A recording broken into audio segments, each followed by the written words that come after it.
से, अपनी अनॉइंटिंग से आज भरे। उससे पहले एक वचन मैं आपको देना चाहता हूं। आप जानते परमेश्वर ने मुझसे क्या कहा? आपको ये बात आप सीख चुके हैं अगर आप खामरा चर्च को फॉलो करते हैं, कि आपकी लाइफ की बरकत आपकी प्रेयर से नहीं आती है, आपका परमेश्वर की मर्जी में जीना इससे आती है।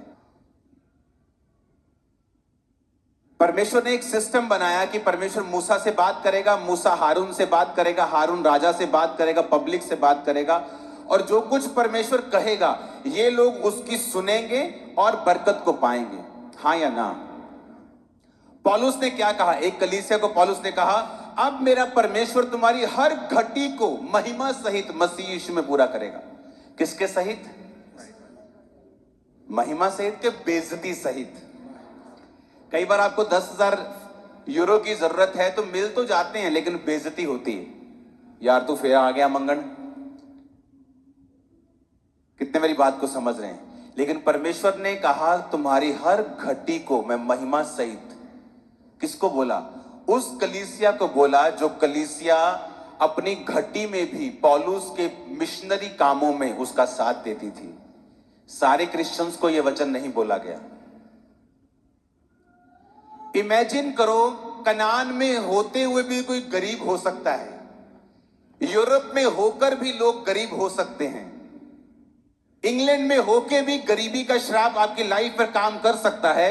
अगर आप ये बात अब तक नहीं समझे कि आप लोग सेवकाई के लिए बुलाए गए हो, सिर्फ पास्टर्स, प्रेरित, इवेंजलिस्ट नहीं, आप लोगों की मैं बात कर रहा हूं। इसीलिए यहोशू ने कहा था, तुम लोग चुन लो किसकी सेवा करोगे, मैं अपने घराने समेत यहोवा की सेवा करूंगा। क्या किसको बोला उसने? 70 प्रधानों को बोला?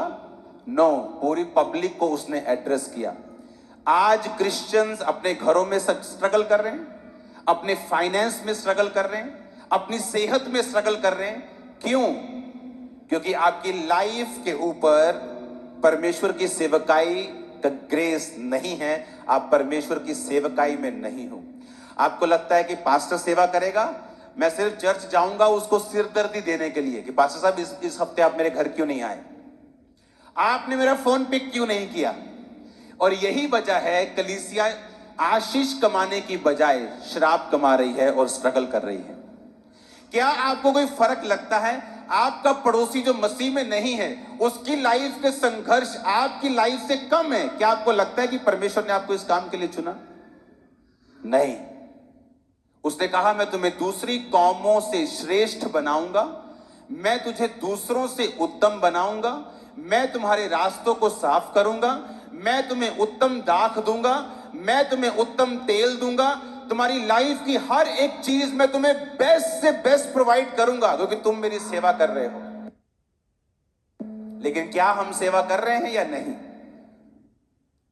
अगर हम डायरेक्ट इनडायरेक्ट किसी प्रकार की सेवकाई में नहीं है तो बाइबल बताती है कि परमेश्वर को हमें ब्लेस करने का कोई भी रीजन नहीं है। आपकी प्रेयर से आप सिर्फ ब्लेस नहीं होते, मैं आपको फिर बता रहा हूं। इसीलिए most of the prayers are unanswered, वो आंसर्स नहीं लेके आती। रीजन रॉन्ग प्लेटफॉर्म से की गई हैं, रॉन्ग पोजीशन से की गई हैं। जब मेरी लाइफ का मकसद परमेश्वर की महिमा करना होगा कि परमेश्वर मुझे चंगा कर, मैं तेरे नाम की गवाही दूंगा, मुझे फाइनेंशियली ब्लेस कर, मैं तेरे क्रूसेड्स को स्पॉन्सर करूंगा, मैं तेरे कामों को स्पॉन्सर करूंगा, प्रभु मेरी लाइफ में ये काम कर, मैं तेरी महिमा के लिए इस्तेमाल करूंगा। लेकिन ऐसा नहीं है। मुझे पैसा इसलिए चाहिए मेरी बेटी की अच्छी शादी हो सके, मुझे पैसा इसलिए चाहिए कि मैं रेंटल हाउस से बाहर निकलकर अपना घर खरीद सकूं, मुझे पैसा इसलिए चाहिए ताकि मेरा बेटा बेटी अच्छी तरह से पढ़ सके, अच्छे कॉलेज में जा सके। लेकिन परमेश्वर की महिमा करने का मेरा कोई भी इरादा नहीं है। इसीलिए आपकी सिरदर्दी परमेश्वर की सिरदर्दी अभी तक नहीं है। आप जानते हैं जिस यूरोप में आप बैठे हैं, यहां पहला प्रचार पतरस के द्वारा पहुंचा था। जब 120 लोगों के ऊपर पेंटिकोस्टल के दिन पवित्र आत्मा उतरा था, तो बाइबल कहती है इस इलाके के लोग भी उस भीड़ में मौजूद थे जो ये देख रहे थे कि ये कौन सी भाषा बोल रहे हैं। उसके बाद आपके इस यूरोप में जो प्रचार पहुंचा वो पौलुस के द्वारा पहुंचा। पौलुस ने प्रीच किया और बाइबल कहती है पौलुस ने क्या कहा, उसने कहा मैं और मेरे बाकी सब साथी तुम्हारी ऊपर भार डाल सकते थे, कलीसिया से अपना खर्चा निकाल सकते थे, पर मैं निर्बलों के लिए निर्बल बना, यहूदियों के लिए यहूदी बना, ताकि बहुत से लोगों को खींच लेके आ सकूं। हालेलुया। कहते जब मैं यहूदियों के पास गया मैं यहूदियों के जैसा बना ताकि यहूदियों को खींच लेके आऊं। मैंने चर्च के ऊपर भार नहीं डाला, मैंने तुम्हारे से तनख्वाह नहीं ली, मैंने टेंट सिल के अपने और अपने साथियों के पेट को पाला ताकि सुसमाचार के काम में बढ़ती हो सके। अगर आज आप यूरोप में देखेंगे तो बहुत हाई परसेंटेज लोग क्रिश्चियंस हैं और वो बीज पौलुस के द्वारा और पतरस के द्वारा डाला गया था। हालेलुया। आज कलीसिया ब्लेस क्यों नहीं है? आज कलीसिया संघर्ष क्यों कर रही है? आज आपकी फैमिली और अन्य जातियों की फैमिलीज में उनके संघर्ष में कोई फर्क नजर इसलिए नहीं आता क्योंकि हम अपना पहला मकसद भूल चुके हैं, परमेश्वर की महिमा करना, उसकी सेवा करना, उसके सुसमाचार के कामों में पूरा सहयोग करना और खुद लगना। हालेलुया। इस मीटिंग के बाद ब्लेस्ड होंगे, मैं आपको बता रहा हूं, क्योंकि आप लोग ये बात समझ जाएंगे कि आपकी प्रेयर्स ब्लेसिंग को लेके नहीं आएंगी। परमेश्वर की योजना के नीचे जब आप उसकी ग्लोरी के लिए जीना शुरू कर देंगे, आपकी लाइफ में ब्लेसिंग्स एंटर करेंगे। जब आपकी लाइफ परमेश्वर के कामों के लिए डेडिकेट हो जाएगी और आप सेवा के लिए अपनी लाइफ, अपना परिवार, अपना फाइनेंस परमेश्वर को दे देंगे, आपको ब्लेसिंग मांगने की जरूरत नहीं पड़ेगी। आप जहां जाएंगे ब्लेसिंग आपका पीछा करेगी। कोई काम आपका विफल नहीं होगा, फेल नहीं होगा। आमीन ऊंचे वाला चाहिए चर्च। खुदा का काम करना आपकी पर्सनल रिस्पॉन्सिबिलिटी है। क्या है आपकी पर्सनल रिस्पॉन्सिबिलिटी? किसकी रिस्पॉन्सिबिलिटी है? आपकी, आपके पास्टर की नहीं। परमेश्वर ने मुझसे कहा जितने पास्टर्स यूरोप में प्रीच कर रहे हैं, जितने पास्टर्स यूके में प्रीच कर रहे हैं, वो पंजाबी में प्रीच मत करें, वो इंग्लिश में प्रीच करें, वो इटली में प्रीच करें, वो इटालियन में प्रीच करें, वो डच में प्रीच करें और पंजाबी ट्रांसलेशन करें, ना कि पंजाबी में प्रीच करें। वो क्यों? आपके चर्च में 20 लोग हैं, 25 लोग हैं, 30 लोग हैं, जिसमें से 27 ऑलरेडी क्रिश्चियंस हैं और उनको लगता है आज हम संडे सरमन सुनने के लिए जाएंगे, बरकत लेने के लिए जाएंगे। और ये सबसे घटिया रॉन्ग मेंटेलिटी है क्रिश्चियन की कि जब वो कुछ लेने के लिए चर्च में जाता है, अभी भी लेना है आपको। जीसस क्राइस्ट आपको मिल चुके, उसके कोड़े उसने आपके लिए खा लिए, ब्लड दे दिया, अभी भी आपको कुछ चाहिए और यही कारण है हम खाली। परमेश्वर ने मुझसे कहा और जितने यहां पे मेरे स्पिरिचुअल सन्स मैं उनको बोल रहा हूं, जब तुम अपनी चर्च में प्रीच करो, इटालियन में प्रीच करो, इंग्लिश में प्रीच करो, डच अगर तुम जर्मनी में हो डच में प्रीच करो, उनकी भाषा में प्रीच करो। पंजाबियों को क्या करेंगे? नो, पंजाबी, तुम पंजाबी लोग बिलीवर नहीं हो, सहकर्मी हो, इस चर्च के साथी हो, हमारे सहकर्मी हो। आप जहां हो, आपको क्या लगता है? आप कोई इत्तेफाक से हो? अगर परमेश्वर ने आपको पंजाब से यहां भेजा, इंडिया से यहां भेजा, आपको क्या लगता है? आप इत्तेफाक से हो? क्या आप नहीं जानते आप जगत की ज्योति हो? क्या आप नहीं जानते परमेश्वर ने आपको कहा कि तुम जहां होगे लोग तुम्हारे कारण ज्योति पाएंगे, अगुवाई पाएंगे, चंगाई पाएंगे? तुम पृथ्वी के नमक हो, क्या तुम नहीं जानते? अगर तुम पृथ्वी के नमक हो तो प्रिजर्वर की तरह काम क्यों नहीं करते? अपने पास्टर को बोलो, अगर तुम 30 लोग हो चर्च में, कि पास्टर साहब आज से हम सुसमाचार सुनाएंगे, इटालियन लोगों के पास जाएंगे, हम आप जिस भी देश में उन देश के लोगों के पास जाएंगे, आप चर्च में इंग्लिश में सर्विस करो, आप इटालियन में प्रीच करो, आप डच में प्रीच करो, हम लोगों को बचाएंगे। आप सहकर्मी हो आज से। जितनी पंजाबी चर्चेस है ना, और ये बात को फॉलो करेंगी, आप उस चर्च के, जिस चर्च के मेंबर हो, आप सहकर्मी हो, आप उनके साथ काम करेंगे इस देश को बचाने के लिए। अपने यूरोप को बचाने के लिए, जिस देश से आप आए उस देश को बचाने के लिए आप काम करोगे। और मैं आपको बता रहा हूं, सुनो मेरी बात, आने वाले समय में मैं आपको बोल रहा हूं, पंजाबी क्रिश्चियन, इंडियन क्रिश्चियन, मैं बोल रहा हूं जितने इस काम में परमेश्वर का साथ देंगे, मैं आपको बोल रहा हूं यहां की गवर्नमेंट्स आपका फेवर करेगी। मैं आपको बोल रहा हूं, सुनो, दो लोग होंगे सेम देश के, सेम स्टेट के, पड़ोसी होंगे, लेकिन आप पे ऊपर बरकत होगी, दूसरे पे नहीं। मैं आपको बोल रहा हूं, परमेश्वर ने मुझे स्पेशल कहा कि इन लोगों को बोलना है कि मत प्रीच करो पंजाबी में। वो 30 लोग बचाए जा चुके हैं, वो तो बचे हुए हैं, उनको क्या बचा रहे हो? उनको शामिल करो, उनको शामिल करो। चलो आओ, हम 30 हैं, आओ प्रीच करें, चलो आओ हम निकलते हैं, चलो आओ हम जाते हैं। कितने मेरी बात को समझ रहे हैं? आज वो समय नहीं है कि आप लोग चौंक पे खड़े होकर प्रीच करें, कोई नहीं सुन रहा। टिकटॉक पे जाओ, फेसबुक पे जाओ, यूट्यूब पे जाओ, वो चौंक में आपको इग्नोर कर सकते हैं, बाथरूम में बैठा भी टिकटॉक पूरी देखेगा आपकी। हाय ना, वो प्रीच करो, वो टेस्टिमनीज उनकी लैंग्वेज में बताओ, इटालियन में बताओ, इंग्लिश में बताओ, उनकी भाषा में बताओ, फ्रेंच में बताओ, स्पेनिश में बताओ। वो टेस्टिमनीज को अपलोड करो, इंटरनेट पे जाओ, काम करो, अपने पास्टर्स का साथ दो। आप साथ देंगे, हेवन ओपन होगा आप लोगों के लिए, मैं आपको बता रहा हूं। हालेलुया। 2005-6 में ही, 7 में ही मैंने चर्च बनाने का फैसला कर लिया।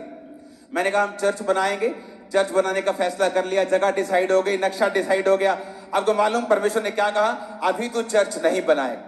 एक पास्टर होने के नाते एक 2000 लोगों की चर्च बनाना मेरे लिए कंफर्टेबल था कि मैं आराम से बारिश से बचूं, धूप से बचूं, एसी चर्च हो। मैं बिजनेसमैन था, अमीर था, तो मुझे टेंशन लेने की जरूरत नहीं थी। लेकिन परमेश्वर ने कहा नहीं, तूने चर्च अभी नहीं बनाना है। चर्च का आइडिया कैंसिल हुआ। एक प्लॉट लिया, 7000 कैपेसिटी का, 1 साल में भर गया। अगला प्लॉट 5000 कैपेसिटी, फिर 15000, फिर 5 से 7 से 15, फिर 30 हॉल भरते गए। 8 साल में 7 जगहें चेंज की। आज जिस जगह मीटिंग होती है वो चर्च आधा किलोमीटर लंबी है। अब वो अगर आपको पिक्चर्स हैं वो चर्च के दिखाना। और ये आई थिंक जहां तक मेरी सर्च है, ये दुनिया की इकलौती चर्च है जो पिलरलेस होगी और इतनी बड़ी होगी। अगर दिखाते जाओ आगे आगे आगे आगे, 80% कंप्लीट हो गई। ये बैप्टिज्म हॉल दिखाया, यहां पर आप बपतिस्मा लिया करेंगे आकर। ओके, ये बैप्टिज्म हॉल है, बहुत बड़ा है ये। आई थिंक इससे 1000 फीट लंबा है टोटल चर्च। ओके, ये अंदर वाला हॉल है जहां पर आप बैठा करेंगे। 25,000 सीटर विदाउट पिलर, कोई पिलर नहीं नजर आएगा। यहां पिलर नजर आ रहे हैं, कोई पिलर नहीं। रीजन, परमेश्वर तब कहा कि नहीं बनाना है। अब मेरे पास इतना प्लेस है कि इस 25,000 लोग यहां बैठने के बाद 2.5 से 3 लाख लोग चर्च के बाहर मेन पंडाल में बैठ सकते हैं। अब मालूम परमेश्वर ने मुझे क्या कहा थोड़े दिन पहले? कि पंजाब को जाग लग चुका है। आप कर्ड को लगाते हो ना, दही को जाग लगाते हो, हाँ, वो पूरा कर्ड हो जाता है। परमेश्वर ने कहा मेरा राज्य ऐसी स्त्री के समान है जिसने खमीर लेकर 3 पसेरी आटे में मिलाया और होते होते पूरा आटा खमीर हो गया। और रीजन, एक ओबीडियंस। तब लोग टेंट चर्च को टेंट चर्च नहीं मानते थे, कहते थे चर्च होती है क्या, ये टेम्परेरी चर्च है, कहीं उड़ जाएगी, भाग जाएगी कहीं। आज हर मेगा चर्च पंजाब में टेंट चर्च लगाना चाहता है। हर बंदा टेंट के नीचे आना चाहता है, हर बंदा टेंट चर्च लगाना चाहता है। क्यों? एक ओबीडियंस। जब आप एक ओबीडियंट व्यक्ति आपके परिवार में, आपकी चर्च में, आप एक अगर ओबीडियंस में आ जाए, लाखों को पीछे लगा सकता है, लाखों को खुदाबंद में लेके आ सकता है। हालेलुया। और परमेश्वर मुझे खास तौर पे बताया कि किस तरह से लोगों को, रूहों को बचाना है। आप लोगों के ऊपर जो पहले से बचाए जा चुके हैं, आपको क्रूसेड करवाने की जिम्मेवारी होनी चाहिए। जो लोग आप चर्चिस के मेंबर्स हैं, आपको चर्च में सुसमाचार को परमेश्वर के नाम में आगे लेके जाने की जिम्मेवारी आपके ऊपर होनी चाहिए। आपके पास्टर्स लोकल भाषाओं में प्रीच करें ताकि वो लोग बचाए जा सकें। आमीन। आप देखना क्या होता है, आप देखना क्या होता है। आपकी चर्चेस छोटी पड़ने वाली हैं। आपकी चर्च की सबसे बड़ी प्रॉब्लम ये होगी, अगर आप 500 का हॉल लेंगे 1000 होंगे लोग, आप 1000 का हॉल लेंगे 2000 होंगे। आप देखना, आप देखना। हालेलुया। हालेलुया। हम उस एरिया में हैं जहां पौलुस ने काम किया। उसने कहा मैं तनख्वाह ले सकता हूं, मैं तुम पे बोझ डाल सकता हूं, कलीसिया मेरा घर चलाए, क्योंकि बाइबल कहती है जो सुसमाचार सुनाता है उसकी जीविका, उसका पैसा, उसकी कमाई सुसमाचार से होनी चाहिए। पर कहता मैंने अपना जो अधिकार था उसे काम में ना लाके तुमसे कोई पैसा नहीं लिया। हालेलुया। आज खामरा चर्च, अंकुर नरुल्ला मिनिस्ट्री मुझे कोई तनख्वाह नहीं देती। मेरा अपना प्रेस है, मेरा अपना प्रिंटिंग प्रेस है जो मुझे पैसा देता है। वो क्यों? ताकि मैं 100% एफर्ट, पैसा खुदा के कामों में लगा सकूं, और उसका रिजल्ट आपने देखा है। हालेलुया। हालेलुया। आज लोगों को मालूम है कि अगर मैं 100 रुपीस भेज रहा हूं तो वो 100 का 100 जा रहा है, वो सुसमाचार के काम में जा रहा है, वो निकल रहा है। हालेलुया। हालेलुया। जब चर्च में रिश्तेदार आए थे, हाँ, बिन बुलाए रिश्तेदार, तो वो भी चेक करके गए कि जो ये पुलपिट से बोलते हैं वही इनके पीछे है। अगर आपके विरोधी भी ये बात मान जाएं, जो आपको डिस्ट्रॉय करना चाहते हैं, कि इनमें ये कमी नहीं मिलेगी। जब मैंने सेवकाई को शुरू किया तो परमेश्वर ने कहा कि अगर व्यभिचार और पैसे में तू सख्त होगा, मिनिस्ट्री नहीं हिलेगी कभी। आज चर्चेस गिरने का कारण क्या है? व्यभिचार। पास्टर्स के गिरने का मेजर कारण क्या है? व्यभिचार। दूसरा, पैसा। अगर इन चीजों में तू सख्त हुआ, सेवकाई बहुत आगे जाएगी। और मेरी चर्च में रूल था कि अगर तुमने व्यभिचार किया, तुम चाहे 20 साल से वहां पास्टर हो, तुम आउट होगे, कोई माफी नहीं, वो पोजीशन कभी दोबारा नहीं मिलेगी। अगर तुम्हें पैसे में चोरी हुई तो किसी डिपार्टमेंट में होगा, तुझे आउट किया जाएगा, तुझे सॉरी नहीं मिलेगी। और इस वजह से जब आप पर्सनल जिम्मेवारी लेते हैं कि परमेश्वर तेरी महिमा करने की मैं पर्सनल जिम्मेवारी लेता हूं, अपने कैरेक्टर से, अपनी लाइफ से, अपनी प्रेयर से मैं पर्सनल जिम्मेवारी के साथ तेरा काम करूंगा, खुदा आपको ब्लेस करता है। देखो फिर वो आपकी मैरिज किस तरह से ब्लेस करता है, फिर आप देखो किस तरह से वो आपके फाइनेंस को ब्लेस करता है, फिर देखो किस तरह से आपको वो अच्छी सेहत के साथ ब्लेस करता है। क्या आपको लगता है कि आपको भिखारी की तरह मांगते मांगते 4 साल हो चुके, प्रभु मेरी सेहत को ठीक कर, आपको क्या लगता है वो आपकी प्रेयर नहीं सुन रहा? आपको क्या लगता है अगर वो आपको हील कर देगा उसके बाद खत्म हो जाएगी हीलिंग? बाइबल कहती तुमने मांगा पर पाया नहीं, अपनी महिमा के लिए मांगा, अपने व्यभिचार के लिए मांगा, अपने कंफर्ट के लिए मांगा, तुमने परमेश्वर के लिए नहीं मांगा। जब परमेश्वर तुम्हें अपने कामों में लगा हुआ देखेगा, जब परमेश्वर तुम्हें अपनी सेवा में लगा हुआ देखेगा, जब वो तुम्हें पर्सनल जिम्मेवारी लेता हुआ देखेगा, तुम्हारे जीवन के हर एक पहलू के ऊपर, हर एक एंगल पे वो बरकत को डालेगा, अपनी निगाह रखेगा, अपने हाथ को रखेगा, अपना आत्मा वो तुम्हारे ऊपर रखेगा, सुरक्षा तुम्हें देगा। उसका वचन पूरा होगा, जो परम प्रधान के छाया स्थान में बैठा रहेगा, सर्वशक्तिमान की छाया में ठिकाना पाएगा, उसका वचन पूरा होगा। लेकिन ये वचन पूरा नहीं हो रहा कि तू उसकी छाया में ठिकाना पाएगा, क्योंकि हम परम प्रधान के छाए हुए स्थान में नहीं हैं। वो छाया हुआ स्थान तो गर्लफ्रेंड ने चुरा ली है, बॉयफ्रेंड ने चुरा ली है, वो तो वाइन की बोतल ने चुरा ली है। वो छाया हुआ स्थान तो खत्म हो चुका है। वो छाया स्थान कहां है? कहता जो परम प्रधान के छाए हुए स्थान में बैठा रहेगा। यशब, बैठने का मतलब है यशब, कि तुम्हें एक कुर्सी मिली है विश्वासी होने की, लेकिन जब तुमने व्यभिचार देखा, तुमने वो कुर्सी छोड़ दी। सुंदर औरत देखी, कुर्सी छोड़ दी। पैसा देखा, कुर्सी छोड़ दी। हर बंदा ईमानदार है जब तक उसको एक ऐसी ड्यूटी ना मिले जहां से वो पैसा चोरी कर सकता है। जब तुम्हें एक ऐसा काम मिले जहां तुम चोरी कर सकते हो, फिर भी तुम ईमानदार हो, फिर तुम ईमानदार हो।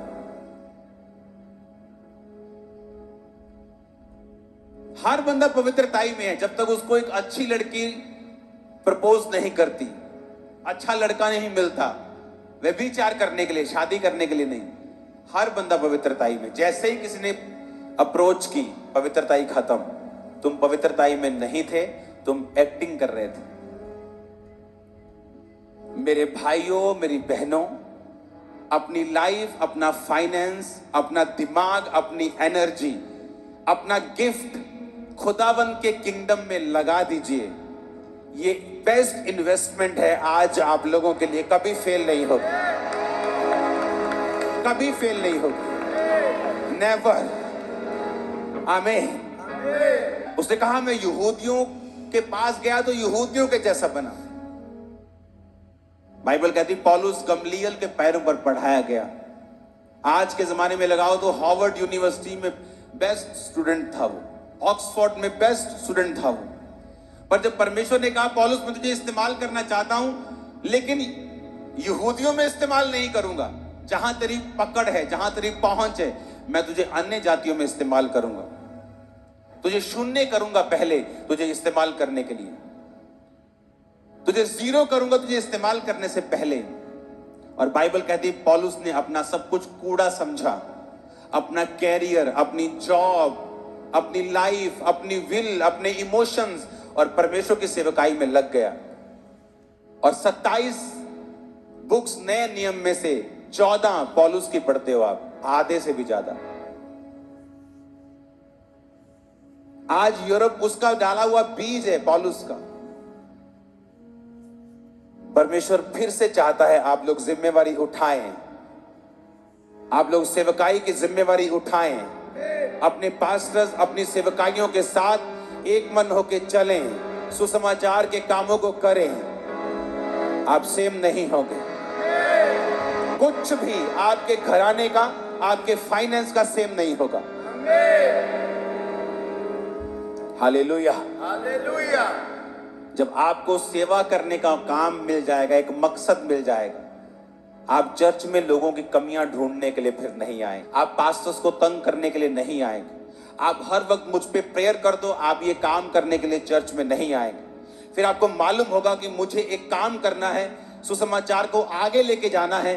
फिर परमेश्वर जिम्मेवारी लेगा कि जो तेरी टांग दर्द कर रही है और इस सुसमाचार के काम में रुकावट बन रही है, वो आपको हील करेगा, उस टांग को हील करेगा। अगर आपका वो बच्चा है, उस बच्चे को वो छुएगा।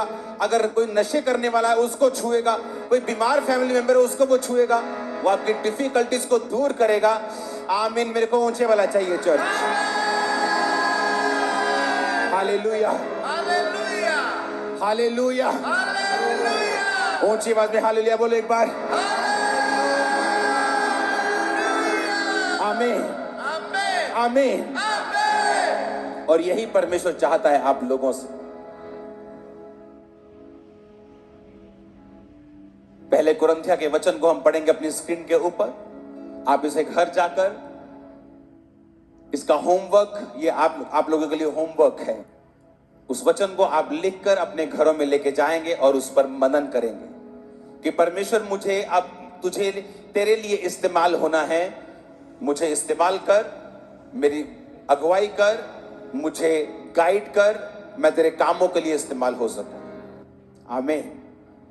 यूसुफ, दाऊद इतने छोटे थे कि बाइबल कहती है कि उनके मुंह से लाली झलकती थी। इतने छोटे थे वो, यंग थे वो। और बाइबल कहती है मूसा 80 का था जब परमेश्वर ने अपनी महिमा के लिए उसे बुलाया। तो इस हॉल में कोई इतना भी यंग नहीं है कि इस्तेमाल ना हो सके, और इतना भी बूढ़ा नहीं है कि इस्तेमाल ना हो सके। Hallelujah, hallelujah. पहला कुरिन्थियों 9 उसकी 6 से लेके पूरा 9 बाब आप घर जाके इसे पढ़ेंगे। ये वचन मैं आपको सुना चुका हूं, आप इसमें मनन करेंगे, आप जिम्मेवारी लेंगे। परमेश्वर, मैं पर्सनल जिम्मेवारी लेता हूं तेरे वर्ड की कि मेरे कारण कोई भी व्यक्ति तुझसे ठोकर नहीं खाएगा। इसकी 26 आयत और 27 आयत, मैं 27 आयत को पढ़ूंगा। पौलुस कहता है परंतु मैं अपने शरीर को मारता, कूटता और वश में लाता हूं ऐसा ना हो कि औरों को प्रचार करके मैं आप ही किसी रीति से निकम्मा ठहरूं। उसने कहा एज ए क्रिश्चियन जब मैं प्रीच करता हूं लोगों को तो अपने शरीर को भी मारता कूटता और वश में लेके आता हूं। इसका मतलब पौलुस भी आपके जैसा और मेरे जैसा भी दो आंखें दो हाथ दिल रखने वाला मनुष्य था। उसको भी शैतान भरमाता होगा, शारीरिक अभिलाषाओं से उसके पास आता होगा, लेकिन उसने कहा मैं अपने शरीर को मारता कूटता और वश में लेके आता हूं। मारने कूटने का मतलब क्या है? बाइबल कहती है जीसस क्राइस्ट ने कहा अगर तू मेरे पीछे आना चाहता अपना क्रॉस तो रोज उठाएगा। रोज क्रॉस उठाने का मतलब क्या है? रोज क्रॉस उठाने का मतलब है अपने आप का इनकार करना। कि आपका बेस्ट टेलीविजन सीरियल आपके सामने है, लेकिन पवित्र आत्मा आपको प्रार्थना करने के लिए अंदर से कह रहा है। यह है अपने शरीर को मारना कूटना और वश में लाना। कि आपका विरोधी आपके सामने खड़ा है, आपका दिल करता है इसका मुंह तोड़ दूं मुक्का मार के, लेकिन उसको कंट्रोल रखना, अपने विरोधी को भी ब्लेस करना, मारना कूटना, अपने शरीर को वश में लेके आना। जब अपने शरीर को वश में लेके आएंगे आपकी लाइफ आप देखेंगे आसान होगी। जो जिन चीजों में आप संघर्ष कर रहे थे वो चीजें आसान होनी शुरू हो जाएंगी। आपको क्या लगता है कि परमेश्वर ने कुछ पास्टर्स को संघर्ष करने के लिए बुलाया है और कुछ को सक्सेसफुल होने के लिए बुलाया है? कुछ विश्वासियों को संघर्ष करने के लिए बुलाया और कुछ को बड़ी बड़ी गवाहियां देने के लिए बुलाया? नहीं। जब तक हम स्पिरिचुअल लाइफ में सेट नहीं होते, अपने माइंड को सेट नहीं करते, अपने स्पिरिट को सेट नहीं करते, तब तक हम परमेश्वर से कुछ भी नहीं ले सकते। 12 साल की लहू बहने वाली औरत अगर बेचारी बन के घर में बैठी रहती कि परमेश्वर जब यहां से कहीं से निकलेंगे मेरे घर के पास से तो बहन मुझे बताना, मैं जरूर जाऊंगी छूने के लिए। लेकिन जब उसे मालूम था कि जीसस क्राइस्ट को छूना आसान नहीं है, वो दूर है, वो मुश्किल है, लेकिन बाइबल कहती फिर भी वो निकली। उसी तरह से परमेश्वर का काम करना कभी भी आसान नहीं होता। अंधा जब बाइबल कहती है जब परमेश्वर उसके पास आए तो चिल्लाने लगा, परमेश्वर ने इग्नोर किया और चिल्लाया जब तक परमेश्वर ने उसकी आवाज को नहीं सुना। वो स्पिरिचुअली भी पोजीशन में था कि परमेश्वर अब मैं ये भीख नहीं मांगूंगा, तो ही मुझे छुएगा, चंगा करेगा। और जब परमेश्वर ने उसे बुलाया तो अपना कपड़ा फेंक कर, बाइबल कहती वो उठा था। वो कपड़ा जो भीख मांगने का सर्टिफिकेट था, फेंक कर उठा, जेब में डाल के नहीं उठा कि चलो जेब में डाल के चलते हैं, जीसस क्राइस्ट ने चंगा नहीं किया तो फिर से भीख मांग लेंगे। मन बना चुका था, स्पिरिचुअली पोजीशन में आ चुका था कि परमेश्वर मैं आज से तेरा बेटा हूं, राजकुमार बन चुका हूं, भीख नहीं मांगूंगा। पुकारता रहा परमेश्वर को। Spiritually position, physically position. आज स्पिरिचुअली क्या पोजीशन में है हम? अनकन्फेस्ड सिन, हेट्रेड, माफ ना करना अपने रिश्तेदारों को, उन लोगों को जिन्होंने आपके खिलाफ काम किया। इसका मतलब आप स्पिरिचुअली पोजीशन में नहीं। फिजिकली पोजीशन कि वो वहां था जहां जीसस क्राइस्ट फिजिकली अवेलेबल थे। आज लोगों की पोजीशन कहां है? क्या आप चर्च में हैं? जीसस ने कहा वो चर्च में लगाए जाएंगे, वे उसके भवन में रोपे जाएंगे और बढ़ाए जाएंगे। क्या आप किसी भवन में लगे हुए हैं कि नहीं? क्योंकि एक विश्वासी की जगह एक भवन में है परमेश्वर की। जो ये कह रहा है कि मैं ऑनलाइन देख लेता हूं, जो ये कह रहा है कि नहीं जी मैं तो चर्च से फेडअप हो चुका हूं, आपको वचन पढ़ना चाहिए। जो बाइबल कहती, पौलुस कहता है कि कलीसियाओं की रीति के अनुसार हफ्ते के पहले दिन इकट्ठा होना ना छोड़ें। आपका मेंटर कभी परफेक्ट नहीं, क्योंकि वो परमेश्वर नहीं। कलीसिया कभी परफेक्ट नहीं, क्योंकि जिस दिन आपने कलीसिया में कदम रखा था वो परफेक्ट नहीं रही। हालेलुया, वो परफेक्ट नहीं रही। लेकिन बाइबल कहती है, पौलुस ने कहा एक दूसरे की सह लो, एक दूसरे के साथ एक मन रहो और उसके बाद सुसमाचार के काम को करो। क्या आपके बच्चे सुसमाचार की टीम में हैं? क्या आपके बच्चे क्वायर में हैं? क्या आपके बच्चे क्लीनिंग टीम में हैं? क्या आपके बच्चे सेवकाई के किसी ना किसी हिस्से में हैं या नहीं? बाइबल कहती अब जब छोटे हैं तो उनको उस राह पे लगाओ जिन पर आप उन्हें देखना चाहते हैं। अगर उन्हें चर्च में दरी बिछानी नहीं आती, उन्हें कुर्सी लगानी नहीं आती, साउंड लगाना नहीं आता, जब वो बड़े हो जाएंगे कभी प्रीच नहीं कर पाएंगे जब तक वो नीचे से शुरू नहीं करेंगे। तो हालेलुया। आज मेरे चर्च में जो आने वाले बिलीवर हैं बोलते हैं कि मैं फलाने पिंड से आया। मैं अच्छा वो पिंड च मैं गया, गलियां च सुसमाचार लैके पोस्टर्स लेके, पम्फलेट लेके, और ऐसा नहीं कि हाँ मुझे कहीं पहुंचना है तो मैं ये काम करूंगा, मैं गलियों में जाऊंगा इमोशनल होके मैं काम करूं। कुछ ऐसा नहीं था। दिल से, आनंद से, गली गली, पंजाब का गांव गांव खुद गया हूं मैं, एक एक घर में गया हूं। हालेलुया। Hallelujah. आनंदित होके मुझे मालूम था कि मैं परमेश्वर का काम कर रहा हूं, मेरे रास्तों को वो साफ कर रहा है। मैं इतना बड़ा हूं जितना लोग सोच भी नहीं सकते। उनकी सोच से परे, उनकी इमेजिनेशन से परे परमेश्वर ने मुझे ग्रो किया है पंजाब में, इंडिया में, कि जब आप अपना पूरा परमेश्वर को दे देंगे, वो अपना पूरा आपको दे देगा। आप कुछ कुछ रख छोड़ेंगे, वो भी कुछ कुछ रख छोड़ेगा। उसने कहा जो तू मेरे लिए देगा बोएगा वो तू काटेगा। आमीन। मैं क्रूसेड्स करवाता था, मीटिंग्स करवाता था, कभी पैसे की ढिलाई नहीं बरती, खाली कर देता था सब कुछ, तन मन धन सब खत्म, निशावर कर देता था। परमेश्वर भरता था मेरे को, फिल करता था मेरे को। उसकी सप्लाई कभी खत्म नहीं हुई। उसके हेवन की सप्लाई अब तक जारी है। डिमांड्स बढ़ चुकी हैं, सप्लाई भी बढ़ चुकी है। हालेलुया। आप इमेजिन करो इतना बड़ा चर्च और कर्जे से रहित बनाना, बिना लोन के बनाना, साथ में सुसमाचार के काम को भी करना, 400 लोगों के स्टाफ को संभालना, ये आसान नहीं था। आप तैयार हैं सेवा करने के लिए, जिम्मेवारी संभालने के लिए?